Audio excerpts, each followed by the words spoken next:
ಕರ್ನಾಟಕದ ಅನರ್ಘ್ಯ ರತ್ನ ಮಾಜಿ CM SM. Krishna ಪಂಚಭೂತಗಳಲ್ಲಿ ಲೀನರಾಗಿದ್ದಾರೆ. ಹುಟ್ಟೂರು ಸೋಮನಹಳ್ಳಿಯಲ್ಲಿ ಒಕ್ಕಲಿಗ ಸಂಪ್ರದಾಯದಂತೆ ಅಂತಿಮ ವಿಧಿವಿಧಾನ ನೆರವೇರಿದ್ದು, ಸಕಲ ಸರ್ಕಾರಿ ಗೌರವಗಳೊಂದಿಗೆ ಅಂತ್ಯಕ್ರಿಯೆ ನೆರವೇರಿತು.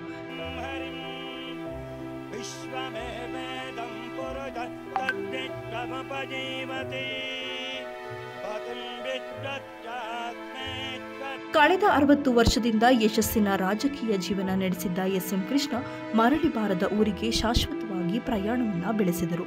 ಅಂತಿಮ ಸಂಸ್ಕಾರದ ವೇಳೆ ಪೊಲೀಸ್ ಇಲಾಖೆಯಿಂದ ಗಾಳಿಯಲ್ಲಿ ಗುಂಡು ಹಾರಿಸಿ ಗೌರವ ವಂದನೆಯನ್ನ ಸಲ್ಲಿಸಲಾಯಿತು.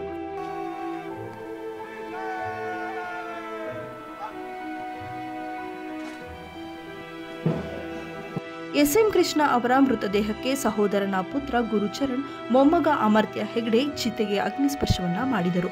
ಒಕ್ಕಲಿಗ ಸಂಪ್ರದಾಯದಂತೆ ಅಂತಿಮ ಸಂಸ್ಕಾರ ನೆರವೇರಿತು. ಅಗ್ನಿಸ್ಪರ್ಶಕ್ಕೂ ಮುನ್ನ 15 ಮಂದಿ ವೇದಘನ ಪಂಡಿತರಿಂದ ಅಂತಿಮ ವಿಧಿವಿಧಾನದ ಕಾರ್ಯ ನೆರವೇರಿಸಲಾಯಿತು. ಆಧ್ಯಾತ್ಮದಲ್ಲಿ ಶ್ರದ್ಧೆ ಇದ್ದ ಕಾರಣದಿಂದ ವಿವಿಧ ವೇದ ಪುರಾಣಗಳ ಮಂತ್ರ ಪಠಣ ಮಾಡುವ ಮೂಲಕ ಅಂತಿಮ ಸಂಸ್ಕಾರವನ್ನು ನೆರವೇರಿಸಲಾಯಿತು. ಪಂಚಗವ್ಯ ಬಳಸಿ ಗರುಡ ಪುರಾಣದ ಶ್ಲೋಕ ಪಠಣದ ಮೂಲಕ ಅಗ್ನಿ ಸಂಸ್ಕಾರ ನೆರವೇರಿತು. ಬಾಳೆ ಎಲೆಯ ಮೇಲೆ ದೇಹವಿಟ್ಟು 50 ಕೆಜಿ ತುಪ್ಪದ ಮೂಲಕ ದೇಹದ ಕಲ್ಮಶವನ್ನ ತೊಳೆದು ಸುಮಾರು 1000 ಕೆಜಿ ಶ್ರೀಗಂಧವನ್ನ ಬಳಸಿ ಅಂತಿಮ ಸಂಸ್ಕಾರದ ಪ್ರಕ್ರಿಯೆಯನ್ನ ನೆರವೇರಿಸಲಾಯಿತು. ಚಿತೆಗೆ ಅಗ್ನಿಸ್ಪರ್ಶವಾಗ್ತಿದ್ದಂತೆ ಎಲ್ಲರ ಕಣ್ಣಾಲೆಗಳು ಒದ್ದೆಯಾದವು.